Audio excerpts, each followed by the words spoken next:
감사드립니다. 네, 우리 말씀 시작하기 전에 다시 한번 말씀드리겠습니다. 핸드폰 진동으로 바꿔주시면 정말 감사드리겠습니다. 네, 오늘도 하나님의 사랑과 또 은혜가 가득한 이곳에 모인 여러분들을 예수님의 이름으로 환영하고 축복합니다. 오늘은 본능적으로라는 제목으로 함께 말씀을 나누고자 하는데요. 사실 본능이라는 게 어떤 과학과도 사실 연관이 좀 있는 내용이기 때문에 저는 과학 잘 모릅니다. 그리고 이론과 어떤 형상도 잘 모르는데 그냥 하나님의 말씀으로만 오해 없이 잘 들어주시면 감사드리겠습니다. 여러분들은 혹시 동물적 본능, 동물적 감각 혹시 이런 말을 들어보셨습니까? 네, 아마 다들 한 번쯤은 들어보셨을 것 같습니다. 혹시 본능이 무엇을 의미하는지도 알고 계시나요? 뭔지는 잘 알겠는데 어떻게 텍스트로 설명하려고 하면은 조금 난해한 부분이 있는 것 같습니다. 그래서 찾아보니까요, 어떤 생물체가 혹은 어떤 조직체가 선천적으로 하게 되어 있는 동작이나 운동을 의미한다고 합니다. 다시 말하자면 누가 이렇게 알려주지 않아도 선천적으로 몸에 배어 있는 행동인 것이죠. 대표적인 예로는 병아리가 알 속에 있다가 누가 알려주지도 않았는데 알을 깨고 나오는 것, 이것도 본능이고요. 또 새끼 강아지나 고양이가 태어나자마자 눈을 못 뜨고 눈을 감고 있음에도 불구하고 기어서 어미의 젖을 찾아 젖을 빨아먹는 것들, 이런 것도 바로 본능입니다. 근데 이러한 본능이 왜 이렇게 생긴 것일까요? 각 개체마다 다 본능을 가지고 있는데요. 이 본능이 왜 생기는 것일까요? 대부분 생존을 위해서입니다. 동물도 생태계에서 살아남기 위해서 각 개체마다 또 환경에 맞게 적응하고 학습하게 되고, 이것이 유전적으로 흘러 들어오게 되는 것이죠. 마치 아까 말씀드린 것처럼 부화하는 것, 새끼가 젖을 빠는 것, 또 해양생물이 누가 알려지지 않아도 헤엄치는 것 등이 그렇습니다. 그런데 제가 며칠 전에 이렇게 유튜브를 보다가 이 생존 본능 때문에 생존하는 것이 아니라 오히려 고통을 받는, 또 엄청나게 손해를 보고 있는 동물이 있더라고요. 바로 레오파드 게코라는 도마뱀입니다. 어떤가요? 징그럽나요? 귀엽나요? 저는 귀여운데 아무래도 많이들 징그럽다고 하실 것 같습니다. 요즘 굉장히 인기 있는 반려동물이라고 합니다. 그런데 이 도마뱀을 키우는 사람들, 이 레오파드 게코를 키우는 사람들이 생각보다 실수를 많이 하고 의도치 않게 이 동물에게 피해를 준다고 하는데요. 일단 사람과 동물의 가장 큰 차이점이 무엇이죠? 네, 이성이 있다는 것입니다. 이성을 가지고 진이나 선악, 그리고 옳고 그름 등을 식별해서 바르게 판단하는 능력을 가지고 있죠.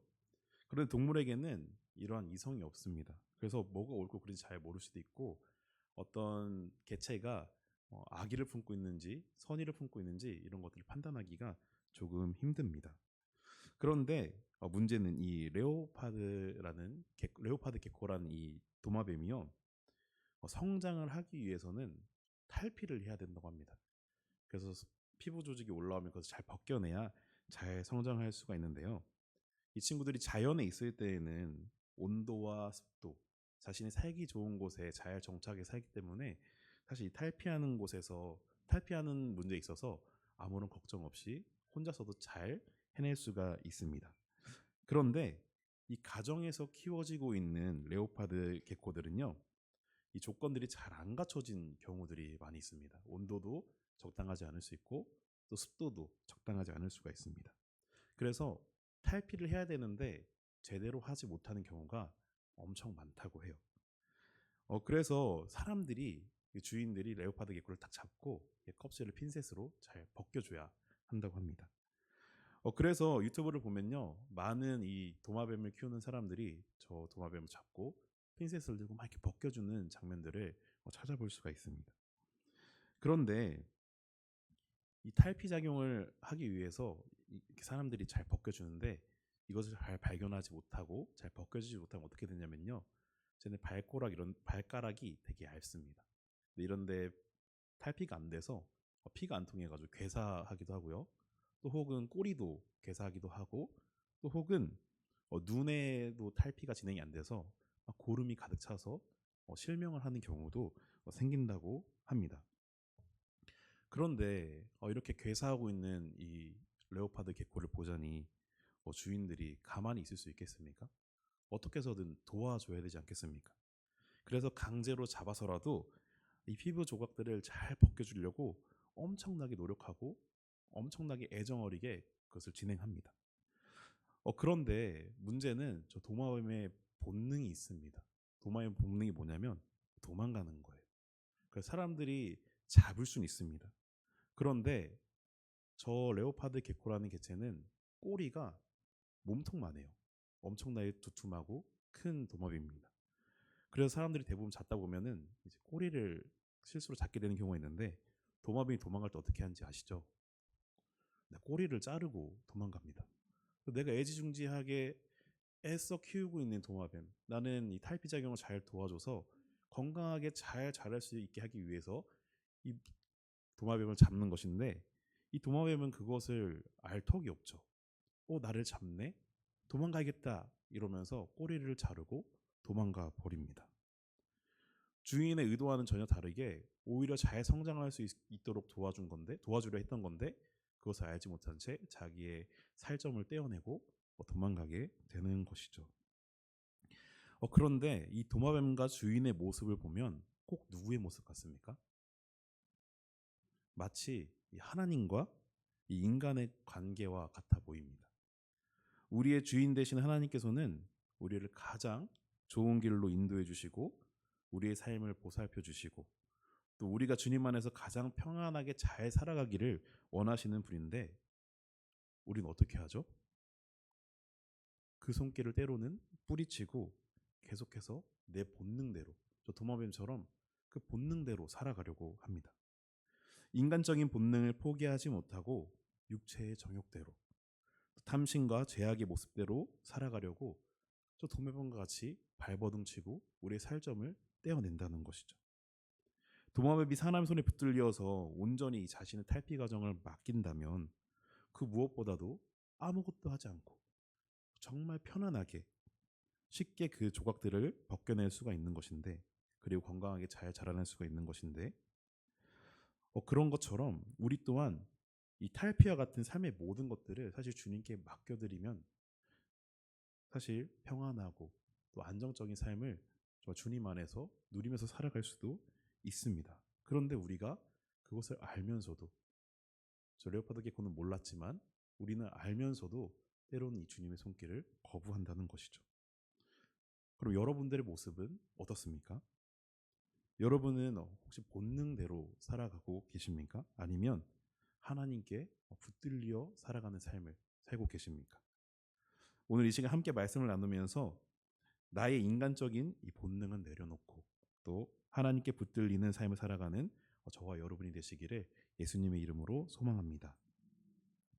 본능에는 정말 여러 가지 종류가 있습니다. 그런데 저는 그냥 카테고리를 크게 두 가지로 나누려고 합니다. 첫 번째는 동물적인 본능이고요. 두 번째는 영적인 본능입니다. 동물적 본능은요, 앞서 몇 가지 말씀드린 것처럼 선천적인 본능을 말합니다. 그렇다면 여러분들께 질문 하나 드리겠습니다. 이 동물적인 본능은 우리 인간에게도 있을까요? 없을까요? 네, 맞습니다. 있습니다. 아까 말씀드린 것처럼 이 본능이라는 것은 대부분 이전 세대부터 생존하기 위해서 생존 전략으로서 생겨난 것이기 때문에 우리 인간들 또한 살아남기 위해서 생존의 과정을 통해서 수많은 본능들이 자리 잡고 있습니다. 그런데 인간이 잘 살기 위해서 이 본능에 따라 살아가면 동물들처럼 잘 생존하게 되고 잘 살아갈 수가 있을까요? 오늘 말씀인 유다서 1장 10절 말씀을 우리 함께 읽어보도록 하겠습니다. 네, 함께 읽겠습니다. 이 사람들은 무엇이든지 그 알지 못하는 것을 비방하는도다. 또 그들은 이성 없는 짐승같이 본능으로 아는 그것으로 멸망하느니라. 아멘. 오늘 말씀은 유다가 이 영지주의 이단자들에 향해서 선포하는 말씀입니다. 이 당시 영지주의 이단자들은요, 이 신비한 환상을 통해서 자기들이 어떤 영적인 통찰력을 소유하게 되었다고 주장했었죠. 그러나 사실 이들의 실상을 살펴보면 짐승처럼 판단력이 결핍되어 있었고 또 아무런 생각 없이 본능을 따랐던 것뿐만이 아니라 무질서하고 방탕한 생활로 인해서 그들이 스스로 멸망의 길로 들어가고 있었죠. 그런 영지주의 이단자들에게 유다는 영적 분별력이 없는 짐승의 본능과 같다며 너희는 그것으로 멸망할 거다라고 오늘 이 말씀으로 선포하고 있습니다. 즉 오늘 말씀처럼 영적인 분별력 없이 본능에만 따라 살게 되면 무질서하고 방탕하고 스스로 멸망하는 삶을 살아가게 되는 것이죠. 이 당시 영지주의자들은요, 아까 말씀드린 것처럼 자신의 어떤 신비 체험을 통해서 환상을 경험하고 신비 어떤 체험을 통해서 영적인 통찰력이 분명히 생겼고 소유하게 됐다라고 주장했습니다. 그러나 이들의 영적인 통찰력은 전혀 발견할 수 없습니다. 이들의 이 자유방임으로 치달았고 먹는 것과 그리고 앞선 말씀을 보면은 성적인 일에만 매달렸음을 우리가 찾아볼 수 있습니다. 본능을 따르게 되면 동물처럼 잘 생존하고 잘 살 수 있을 것 같았는데 이 이성적인 인간의 삶을 살아가게 되는 것이 아니라 본능에 충실하니까 마치 비이성적인 동물과 같아졌다라는 것이죠. 그런데 오늘 현대 사회를 되돌아보면 대부분의 많은 사람들이 정말로 본능에 충실하게 살아가고 있음을 우리가 발견할 수가 있습니다. 가장 쉽게 찾아볼 수 있는 곳은 저는 SNS라고 생각합니다. 요즘에는 보편적으로 이 인스타그램이라는 어플을 가장 많이 사용을 하는데요. 이 인스타그램의 원래 의도는 사진이나 영상을 올려서 나의 일상을 또 소개하고 또 공유하고 여러 가지 정보들을 나누는 공간으로 사용되고 있는 대표적인 이 SNS 어플입니다. 그런데 이 인스타그램을 보면요, 참 마음이 힘듭니다. 왜 힘든지 아십니까? 이 인스타그램을 자꾸 하다 보면 이 세상에서 나만 행복한 것 같지가 않고 나만 부족하게 살고 있는 것 같고 나만 가난하게 살고 있는 것처럼 느껴집니다. 뭐 아닌 분들도 계실 수 있습니다. 그런데 왜 그럴까요? 제가 인스타그램을 해보니까 참 기가 막힙니다. 대부분의 게시물들이 허위로 올려지는 경우가 정말 허다하고요. 그 게시물이 정말 진실된 내용일지라도 대부분 자신이 행복하고 가치가 있다고 생각하는 것을 올리는 것이기 때문에 남들이 봤을 때는 되게 잘 살고 있는 것 같고 되게 아름다운 삶을 살고 있는 것 같고 되게 부유한 삶을 살고 있는 것 같고 이렇게 대단해 보이게 자기를 꾸며서 올리는 경우가 많습니다. 또 이 어플이 무서운 건요, 내가 주로 보는 그 게시물, 내가 관심 갖고 있는 게시물을 AI라고 해야 될까요? 이 패턴을 잘 파악해서 그와 관련된 정보만 주구장창 올려줍니다.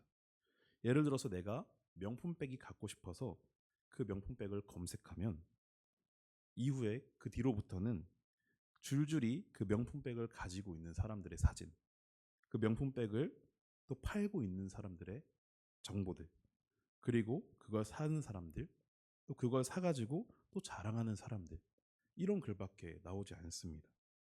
또 여행을 가고 싶은 사람이 여행과 관련된 정보를 검색하면 그 여행지에서 재미있게 놀고 있는 사람들, 또 그 여행을 가기 위해서 준비하는 사람들, 비행기 티켓을 예매해서 인증샷을 올리는 사람들, 그런 글만 주구장창 올라오게 되어 있습니다. 그러면 그걸 보고 있는 사람은 마음이 어떨 것 같나요?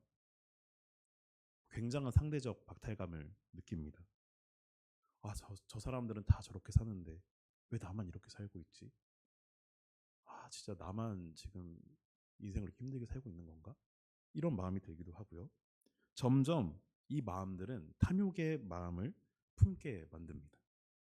이렇게 남들과 계속해서 비교하는 마음은 인간의 이 본능적인 심리다라고 얘기하더라고요.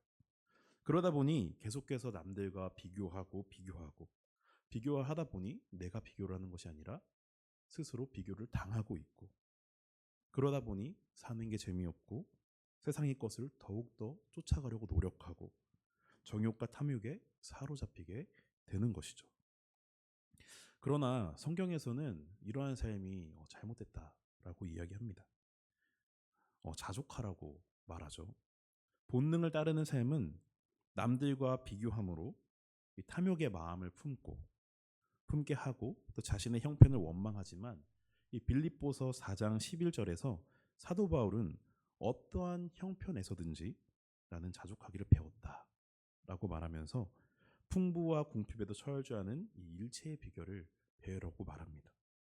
그러면서 중요한 것은 그 뒤에 있습니다. 이 능력을 누가 주신다고 얘기하죠? 빌립보서 4장 13절을 보면 내게 능력 주시는 자 안에서 내가 모든 것을 할 수 있느니라. 아멘. 이렇게 말합니다. 정리하자면 동물은 본능에 따라서 사는 것이 생존에 도움이 될지 모릅니다.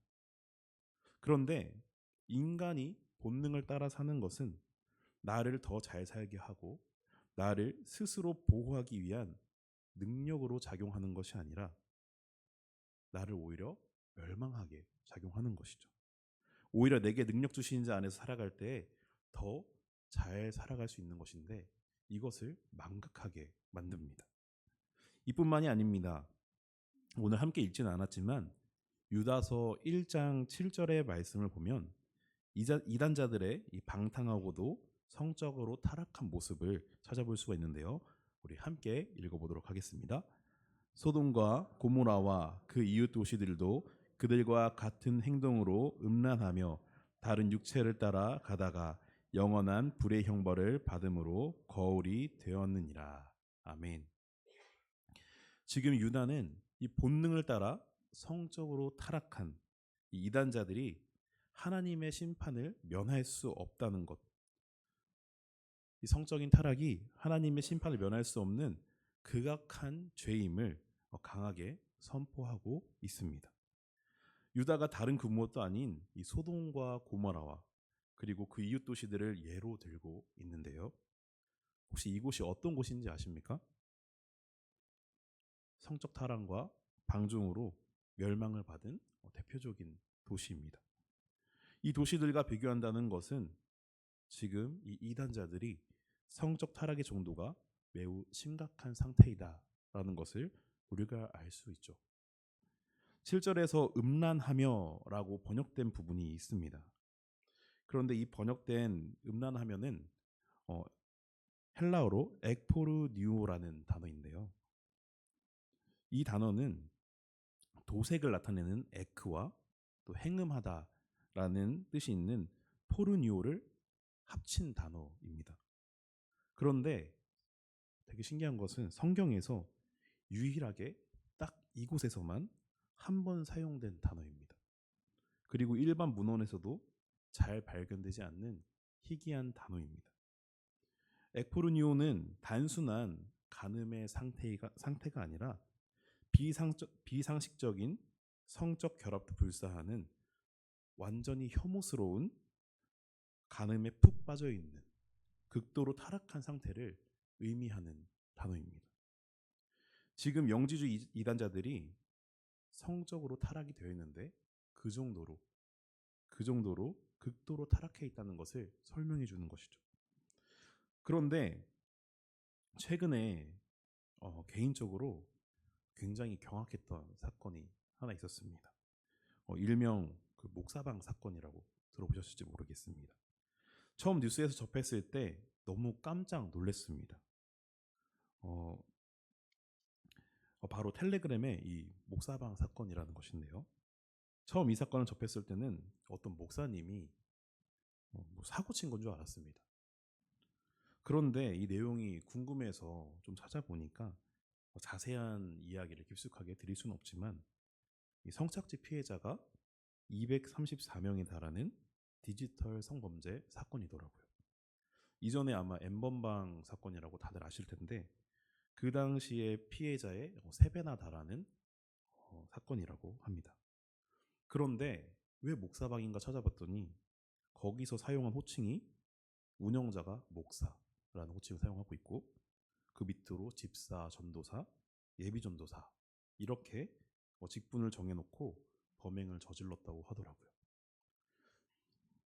소돔과 고모라와 또 그 이웃 도시들의 모습이 지금 현재 오늘날에도 똑같이 일어나고 있는 것입니다. 이뿐만이 아니라 이러한 사건을 제외하고도 사회적 분위기나 또 어린아이부터 성인까지 사회적으로 이 성에 대한 인식이 굉장히 타락하고 있고 그리고 이것을 굳이 설명하지 않아도 아마 다들 알고 계실 것이라고 생각합니다. 그저 본능에 따라 살아가고 있고 그에 맞추어서 사회가 변화되고 있는 것이죠. 위에서 인스타그램을 통해서 나눴던 것처럼 그리고 방금 텔레그램을 통해서 나눴던 것처럼 남들과 비교하며 생기는 이 탐욕 그리고 텔레그램처럼 성범죄 등 성범죄 이런 것들이 본능을 따랐을 때 내 분수에 넘치게 또 무엇을 탐내고자 할 때 이런 욕심으로부터 시작이 되는 것입니다. 그래서 이 욕심에 관해서 야고보서에서 이렇게 이야기합니다. 야고보서 1장 14절에서 15절을 보면 이렇게 얘기하는데요. 네, 오직 각 사람이 시험을 받는 것은 자기 욕심에 끌려 미혹됨이니 그 뒤 15절에서 욕심이 잉태한 즉 죄를 낳고 죄가 장성한 즉 사망을 낳느니라 이렇게 얘기합니다. 이 말씀이 의미하는 바가 무엇이겠습니까? 본능에 사로잡혀 분수에 넘치게 무언가를 탐내거나 누리고자 하는 욕심이 생기면 그 욕심은 곧 죄를 낳는다는 것입니다. 그런데 이 죄를 보면 여기서 표현하고 야고보서의 죄를 표현하고 있는 게 좀 특이하지 않습니까? 죄를 낳는다. 태아로 의인화하고 있습니다. 이것이 의미하는 바는 갓난아기는 힘이 없습니다. 비교적 굉장히 약한 상태를 의미하죠. 그래서 제가 처음 나아졌을 때는 이 어린 아기와 같은 상태다라는 것을 알려주는 겁니다. 그런데 그 뒤에 말씀을 보면 장성에서 사망에 이르게 한다라고 말하고 있죠. 처음에는 아무렇지 않은 힘이 없는 나약한 아기와 같은 죄처럼 보여집니다. 그런 죄가 나아집니다. 그런데 처음에는 아무것도 아니겠지, 별거 아니겠지, 방치하는 사이에 이 죄는 우리 안에서 계속해서 커지고 커져서 장성했을 때에 우리를 죽음으로 인도한다는 것이죠. 성경은 인간적인 본능에 따르는 삶은 결국 멸망이요 죽음이다 라고 말하고 있습니다. 즉 하나님과의 영원한 분리를 말하고 있는 것이죠. 여러분 오늘 이 시간 우리가 스스로 점검해 보기를 바랍니다. 내가 무엇을 따라 지금 살아가고 있는 것인지, 내 안에 가득 채워진 욕심은 없는 것인지, 그 욕심 때문에 내가 정작 하나님을 바라보지 못하고 내 뜻대로 내 본능대로 살아가고 있는지는 아는지 이 시간 함께 점검해 보시기를 바랍니다. 더 나아가서 인간적인 본능대로 살아가며 내 안에 죄를 낳고 또 그것이 자라나고 있다면 그 죄가 더 이상은 장성하지 않도록 또 장성하여 죄가 힘을 발휘하지 못하도록 꺾어내시는 저와 여러분이 되시기를 예수님의 이름으로 소망합니다. 인간적인 본능을 따르는 삶의 종착지가 하나님과의 영원한 분리라면 하나님과 영원한 연합을 이루며 살아가는 방법은 무엇이 있을까요? 바로 처음에 말씀드렸던 영적인 본능을 따라 살아가는 것입니다. 영적인 본능이란 무엇일까요? 정답을 말씀드리자면 영적인 본능은 저는 하나님을 갈망하는 것이라고 생각합니다. 태초에 하나님께서 인간을 하나님의 형상대로 창조하셨습니다. 모든 생명체와 생물 중에 유일하게 하나님의 형상대로 지음을 받은 것은 인간밖에 없습니다. 아시는 것처럼 하나님의 형상대로 지음을 받았다는 것은 어떠한 겉모습이나 물리적인 것이 아닙니다. 바로 우리의 영적 또는 도덕적, 이성적 측면에서 하나님의 형상대로 지음을 받은 것이죠. 다른 어떤 생명체도 누릴 수 없는 인간이 누리는 가장 큰 특권은 하나님의 형상대로 지음을 받았기 때문에 하나님의 계시를 받아들일 수가 있고 그 하나님을 발견할 수 있는 것입니다. 태초부터 받은 가장 큰 은혜인 것이죠. 그래서 영적인 본능은 우리가 하나님을 갈망하는 것, 하나님을 간절히 바라고 또 구하게 되는 것이 바로 영적인 본능인 것입니다. 인간으로서 인간에게 유전되는 본능만 있는 것이 아니라 하나님께 창조된 자들로서 하나님을 갈망하는 본능이 있는 것이죠. 그런데 이 본능은 인간의 유전적 본능과 같이 아무에게나 나타나는 것이 아닙니다. 왜냐하면 모든 인간은 죄로부터 하나님과 분리가 되었기 때문입니다. 그래서 더욱 죄된 삶, 육적인 본능을 따라 살아가는 삶을 살아가게 되는 것이죠. 여전히 하나님과 분리되어 있는 사람들은 영적인 본능을 따라 살 수가 없습니다. 죄로 틀어막혀 그것을 발견할 수가 없는 것이죠. 그렇다면 모든 사람은 죄로부터 하나님과 분리가 되어 있는데 어떤 사람이 이 영적인 본능을 따라 살아갈 수 있게 되는 것일까요? 바로 예수 그리스도를 믿는 자들입니다. 이들은 영적인 이 본능을 자연스럽게 따라 살아가게 됩니다. 왜냐하면 죄로 틀어막혀져 있었지만 그로 인해서 하나님과 분리가 되었지만 그 분리되어 있던 관계를 이 예수 그리스도를 통해서 죄로 막힌 그 통로를 다시 뚫고 하나님과 연합할 수 있도록 도우셨기 때문입니다. 우리는 죄로부터 벗어날 수 없는 인간이지만 이 하나님의 어린 양인 예수 그리스도의 십자가의 사랑을 믿는 자들에게 그분의 보혈의 피로 우리의 죄가 씻겨짐으로써 거듭나게 될 때 비로소 영적인 본능을 따라 살아가게 되는 것이죠. 그런데 문제는 이 영적인 본능을 따라 산다고 해서 육적인 본능, 이 인간의 본능이 사라지는 것은 아닙니다. 내 안에서 계속해서 꿈틀거리고 계속해서 비집고 나오려고 합니다. 죄의 본능에 드러나려고 하고 죄의 본능이 드러나려고 하고 또 욕심이 계속해서 가득 차 오릅니다. 방심하는 순간 영적인 본능은 점차 사라져가고 다시 육적인 본능이 자리 잡게 되는 것이죠. 그래서 예수님께서는 사도 바울을 통해서 우리에게 영적인 본능으로 살 수 있는 방법을 제시해 주셨습니다. 우리 갈라디아서 5장 16절 말씀을 함께 읽도록 하겠습니다. 함께 읽습니다. 내가 이르노니 너희는 성령을 따라 행하라. 그리하면 육체의 욕심을 이루지 아니하리라. 아멘. 사도 바울은 분명하게 말하고 있습니다. 성령을 따르면 육체의 욕심, 육체의 소욕을 이루지 않을 것이다 라고 말합니다. 이 말씀을 조금 더 풀어서 생각하면 이렇습니다. 성령을 따르지 않을 때에 나의 몸, 나의 생각, 나의 뜻, 나의 행동, 이 모든 것들을 다스리는 주체가 누구입니까? 바로 나입니다. 성령을 따르지 않을 때는 이 모든 것을 다스린 주체가 내가 되는 것입니다.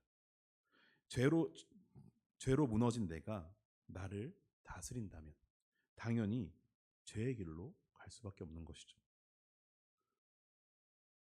그런데 갈라디아서 5장 19절에서 21절까지의 말씀을 보면은 이렇게 얘기하는데요.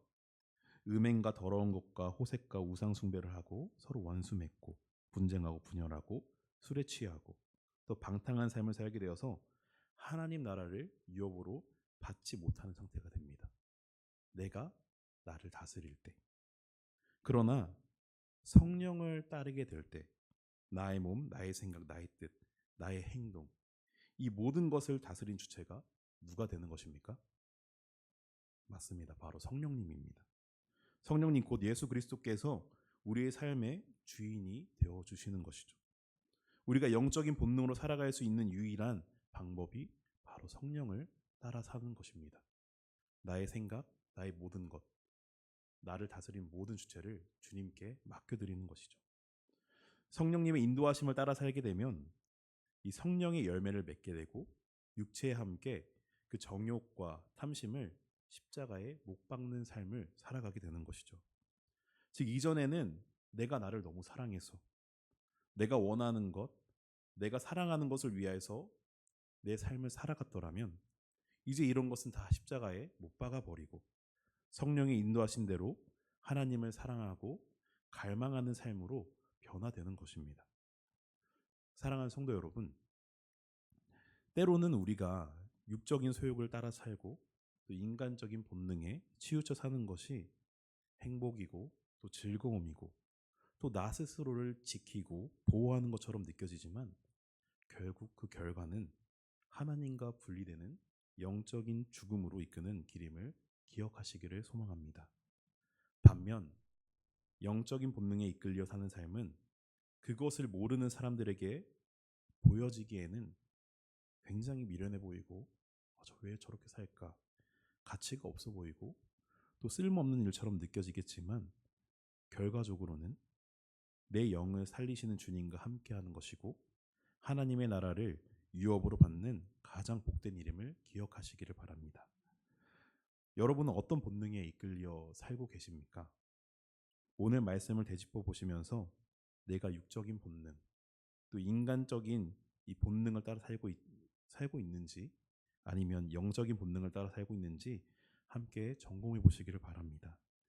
내가 성령에 이끌려 영적인 본능을 따라 하나님을 갈망하는 삶을 살고 계신다면 계속해서 비집고 나오려는 육적인 본능을 성령으로 대적하고 저항하시기를 바랍니다. 반면 내가 인간적인 본능을 따라 살고 있음을 발견하는 오늘이 되었다면 이 시간 결단하시고 그리스도로 말미암아 이 죄가 태아일 때 끊어지고 장성하지 않도록 십자가에 못 박아 버리시기를 간절히 소망합니다.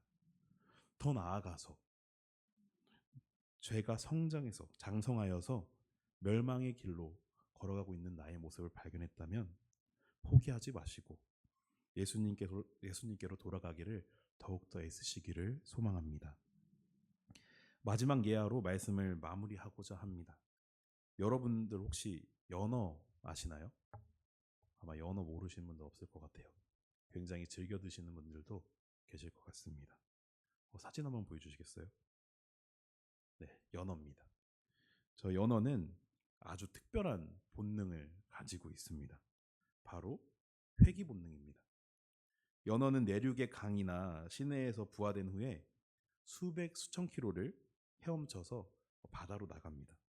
그래서 그곳에서 수년 동안 헤엄치고 성장하면서 살아가게 되는 것이죠.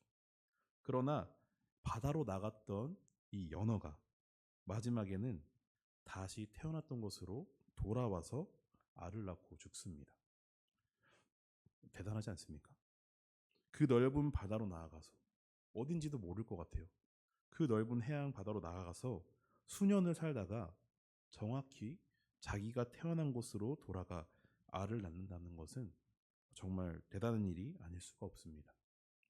자신이 부화한 곳을 기억하고 돌아간다는 것도 정말 대단하지만 이 돌아가는 과정을 보면 꼭 저렇게 돌아가서 알을 낳아야 되나 싶을 정도로 엄청난 모험을 하게 됩니다.